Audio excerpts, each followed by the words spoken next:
మాజీ ఐపీఎస్ అధికారి BRS party నాయకులు ఆర్ఎస్ ప్రవీణ్ కుమార్ ఉన్నారు. సీరియస్ అలిగేషన్ చేస్తూ ఉన్నారు. బండి సంజయ్ కొడుకు పైన సీరియస్ సెక్షన్స్ నమోదు కాకుండా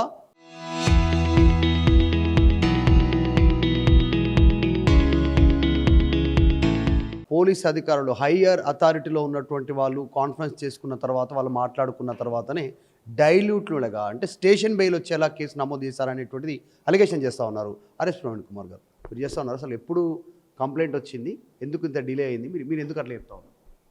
అంటే చాలా క్లియర్గా నిజంగా పోలీసు వాళ్ళ ఇంటెలిజెన్స్ ఏమాత్రం పని చేసినా ఇది మొట్టమొదట ఆ అమ్మాయి తల్లి ఆ అమ్మాయి ఇద్దరు ఇచ్చిన కంప్లైంట్ మీద ఇమ్మీడియట్గా పేట్ బషీరాబాద్ పోలీస్ స్టేషన్లో ఎఫ్ఐఆర్ చేయాల్సి ఉండే.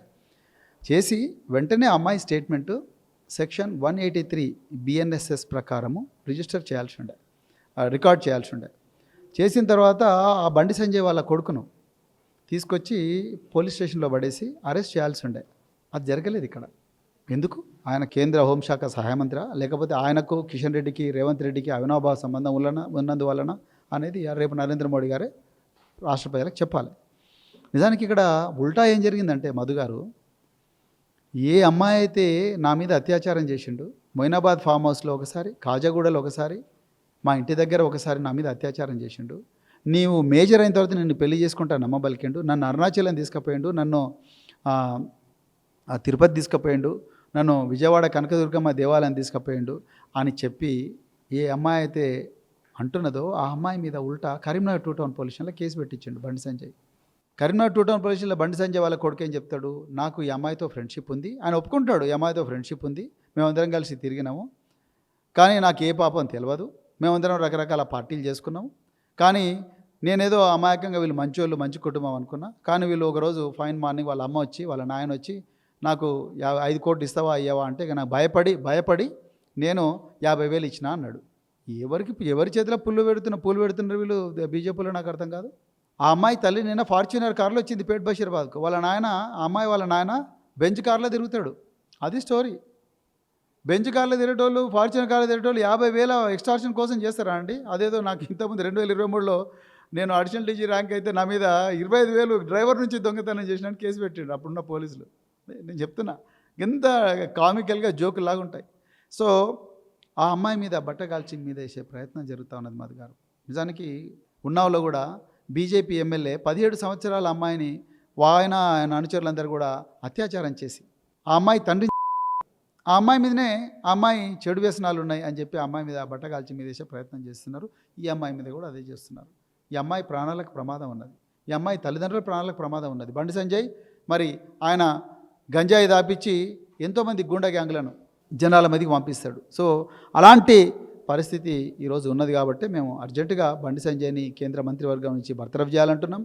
అదేవిధంగా బండి సంజయ్ కొడుకును అర్జెంటుగా పోలీస్ స్టేషన్కి తీసుకురావాలంటున్నాం. అతన్ని పీడీ యాక్ట్లో జైలుకు పంపించాలని చెప్తా ఉన్నాం.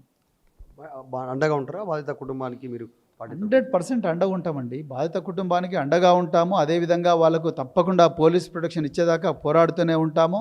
అదేవిధంగా జాతీయ మహిళా కమిషన్కు, అదేవిధంగా మరి రాష్ట్ర మహిళా కమిషన్కు అందరికి కూడా మేము అప్రోచ్ అవుతాము. రేపు దేశ ప్రధానమంత్రి దీని మీద మాట్లాడేంత వరకు కూడా మేము ఊరుకోము. తప్పకుండా మరి ఇది కేవలం ఒక అమ్మాయి మీద జరిగిన దాడి కాదు, ఇది మొదటిది కాదు. బీజేపీల చేతుల నుంచి ఎన్నోసార్లు ఇంత ఘోరమైన దాడులు జరుగుతూ ఉన్నాయి. బిల్కిస్ బానో కేసులో ఆ నిందితులందరూ కూడా బయటకు వస్తే వాళ్ళను సన్మానించిన ఘోరమైన మహిళా వ్యతిరేక చరిత్ర ఉన్నది బీజేపీ పార్టీకి. ఉన్నావులో సేన్ గారు మరి అతన్ని హైకోర్టులో అతను బెయిల్ మీద వస్తారు, దాన్ని సుప్రీంకోర్టులో కౌంటర్ కూడా చేయని చరిత్ర మరి బీజేపీ పార్టీకి ఉన్నది. బేటీ బచావో బేటీ పడావో అనేది కేవలం నినాదం మాత్రమే మధు గారు. వీళ్ళకి నిజంగా మహిళలకు గౌరవం ఇవ్వాలి, మహిళలను కాపాడుకోవాలన్న ఆలోచన ఏమాత్రం కూడా లేదు. నిజానికి ఏమాత్రం నైతిక విలువలున్నా మాధవి లత గారితో సహా బీజేపీలో ఉండే అందరు మహిళలు కూడా సామూహికంగా రాజీనామా చేయాలి. ఇంత ఘోరంగా అమ్మాయిలను హింసించి అత్యాచారాలు చేసే పార్టీలో మేము ఉండము అని చెప్పి సామూహికంగా రాజీనామా. నిన్నే ఒక సినిమా యాక్టర్ ఎవరో జాయిన్ అయ్యాడట, వాళ్ళతో సహా అందరు కూడా మళ్ళీ బీజేపీ నుంచి బయటకు వస్తేనే ఈ పరిస్థితి చక్కబడతాను. నేను మీరు ఒక సీరియస్ కామెంట్ చేశారు, హయ్యర్ అఫీషియల్స్ కాన్ఫరెన్స్ పెట్టుకున్నారు, తేలికపాటి కేసులు నమోదు చేసిరు, స్టేషన్ బెయిల్ వచ్చేలాగా అనేటువంటి అట్లా ఉంటుందా జనరల్? ఎందుకుండదు మరి, ఆయన బండి సంజయ్ కొడుకు కాబట్టి, లేకపోతే నేను రాత్రే అయ్యేది కదా ఎఫ్ఐఆర్. స్టేట్ పోలీస్ కదా, తెలంగాణలో కాంగ్రెస్ ఉంది కదా. కాంగ్రెస్ బీజేపీ రెండు కలిసే పనిచేస్తున్నాయి కదా మధు గారు, దీంట్లో కొత్తగా ఏమన్నా చెప్పండి. బండి సంజయ్ కేటీఆర్ను తిడితే కేసు కాదు, కేటీఆర్ ఏమో రైతుల గురించి మాట్లాడితే కేసు అవుతుంది, వరంగల్లో కేసు అవుతుంది. అదే బండి సంజయ్ కేటీఆర్ను తిడితే నువ్వు అయ్య కూడినవా నాయన కూడినవా నీకు దమ్ముందా నువ్వు అదా ఇదా అంటే కేసు అవుతుంది, కేసు కాదు. పాడి కౌశిక్ రెడ్డి నువ్వు ఎట్లెందుకు మాట్లాడిన వరకే దాడి అవుతుంది, పోలీసు వాళ్ళ కళ్ళ ముందరనే దాడి అవుతుంది. అంటే దీని అర్థం ఏంది? కాంగ్రెసు బీజేపీ స్క్రిప్ట్ ప్రకారం నేను గెలుతా నువ్వేడు అనేది చాలా క్లియర్గా డ్రామా నడుస్తూ ఉన్నది. అంటే అనుమానం వ్యక్తం చేస్తారు, ఎగ్జాక్ట్లీ మోడీ వచ్చే కంటే ఒక్కరోజు ముందు ఈ బయటికి రావడం, బ్లేమ్ చేయడం అనేటువంటిది కావాలని వాంటెడ్గా జరిగింది అనేటువంటిది. కావాలని వాంటెడ్గా ఎందుకు చేస్తావు? ఒక అమ్మాయి తన ఇజ్జత్ వాటి కోసం ఆలోచిస్తే, అమ్మాయికి భవిష్యత్తు ఉంది, చిన్న అమ్మాయి 17 సంవత్సరాల అమ్మాయి, తల్లిదండ్రులు వాళ్లకు ఎంతో బాధ ఎంతో ఆవేదన ఉంటే తప్ప వాళ్ళు బయటికి రారు. వాళ్ళు ఇవాళొచ్చింది ఈ అదృష్టం కావచ్చు, వాళ్ళు కేవలం నరేంద్ర మోడీ గారు వస్తున్నారు కాబట్టే చేయాలి అనే ఆలోచన వాళ్ళకు ఉంటుందని అనుకోని అంత తీవ్రంగా ఆలోచించడం అయితే నేను అనుకోవట్లేదు. కానీ బండి సాయి భగీరథ్ శుద్ధపూసేం కాదు, ఎందుకంటే ఆయన ఇంతకుముందు 2023లో కూడా ఘోరంగా విద్యార్థులను కొట్టిండు. ఆ కేసులు అయినాయి, తర్వాత మళ్ళీ బండి సంజయ్ మరి ఆయన ఏం చేసి ఉండేందో ఆ కేసు వేగిపోయింది. సో ఈ విధమైన పరిస్థితి ఉంది కాబట్టి మేము ఇది యాదృచ్ఛికంగా జరిగిన సంఘటన అయితే అనుకోవట్లేదు. కుట్ర ఉంది దీంట్లో, బండి సంజయ్ని బీజేపీని కార్నర్ చేయడానికి రాజకీయంగా అనేటువంటిది అట్లా చర్చ కూడా ఉంది. ఇంకా ఎలక్షన్లు ఇంకా 2 సంవత్సరాలు మధు గారు, ఇప్పుడు బీజేపీని రాజకీయంగా చేసి ఎవరికి ఏమొస్తుంది, వాళ్ళకైనా ఏమొస్తుంది, వాళ్ళ రాజకీయ కుటుంబం కాదు కదా, వాళ్ళ రాజకీయాల్లో ఉన్నోళ్ళు కాదు, అట్లయితే వస్తుంది. వాళ్ళకు దీనికి ఏం సంబంధం? అది ఉందని నేను అనుకోవట్లేదు. రాజకీయ కుటుంబం ఎందుకంటే చాలా న్యాచురల్గా న్యాచురల్గానే బయటకు వచ్చిన సంఘటన నేను అనుకుంటున్నాను నేను. థ్యాంక్ యూ మధు గారు. రైట్, కుటుంబానికి సంబంధించి వారికి పార్టీ అండగా ఉంటుంది. గతంలో ఆయన పైన ఇట్లాంటి ఇష్యూస్ పైన కేసెస్ ఉన్నాయి, చర్యలు ఉండాలి ఖచ్చితంగా అనేటువంటి స్టేట్మెంట్ చేస్తూ ఉన్నారు. అన్నిటికంటే మెయిన్ అలిగేషన్, ఆమెను బాధితురాలుగా చేసేటువంటి ప్రయత్నం చేస్తూ ఉన్నారు, హనీ ట్రాప్ అనేటువంటిది ఆర్ఎస్ ప్రవీణ్ కుమార్ చెప్తా ఉన్నారు. సో ఆయన పైన చర్యలు ఉండాలి, బండి సంజయ్ కూడా రాజీనామా చేయాలనేటువంటి డిమాండ్ చేస్తూ ఉన్నారు. రేపు మోదీ కూడా దీనిపైన రెస్పాండ్ కావాలనేటువంటి క్వశ్చన్ చేస్తూ ఉన్నారు. వీడియో జర్నలిస్ట్ జాఫర్తో మధు మల్గేడి గారు, హైదరాబాద్. కోసం పనిచేసిన మీరందరూ బాగుండాలని కోరుకున్నా, మీరందరూ బాగుండాలని కోరుకున్నా. ఇలా మీకోసం ఆలోచించి, మీరే మీ మనిషి ఆలోచించి, మీ కుటుంబ వ్యక్తికి ఆలోచించి, నా కొడుకుకు టైం ఇవ్వలేదన్నా, నా కొడుకుతో మాట్లాడలేదన్నా. వాళ్ళు అదే నా కొడుకును ఒక క్రిమినల్ లెక్క సమాజంలో చూపెట్టే ప్రయత్నం చేస్తే ఒక తండ్రిగా ఎట్లా భరిస్తారో ఒక్కసారి ఆలోచించురన్నా. నా కొడుకు నేనేం తప్పు చేయలేనా, మేము ఫ్రెండ్స్ ఉన్నానా, మేము తప్పు చేయలే, కలిసి ఉన్నాం, ఇలా విడిపోయినాం, నేను ఏ తప్పు చేయలే, నిజాయితీగా బయటికి వస్తా అని చెప్పి ఇలా నా కొడుకు చెప్పాక నేను సమర్థిస్తలేనన్నా. తప్పు ఎవరు చేసినా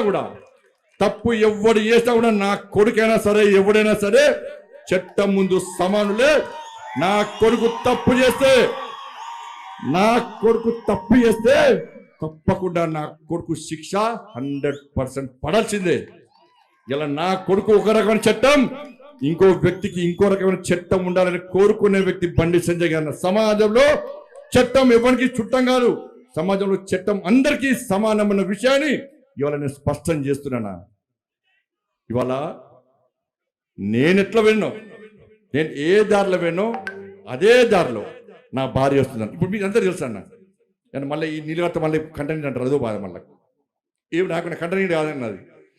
ఇవాళ నేను ఎట్లా పోతున్నాను మీకు మామూలుగా తెలుసు. నేను ఏ దారిలో పోతున్నానో నా భార్య కూడా నా దారిలో వచ్చిందన్న. మీకు మా భార్య ఉద్యోగం చేస్తుంది బ్యాంకులో ఉద్యోగం చేస్తే నేను అడిగిన ఎందుకు లీవ్ పెట్టినామమ్మా అని అడిగిన. నేను బ్యాంకు పోతే నా బ్యాంకు కస్టమర్ కడుకోమని కలకత్తాలో బ్యాంక్ వస్తారు అన్నది.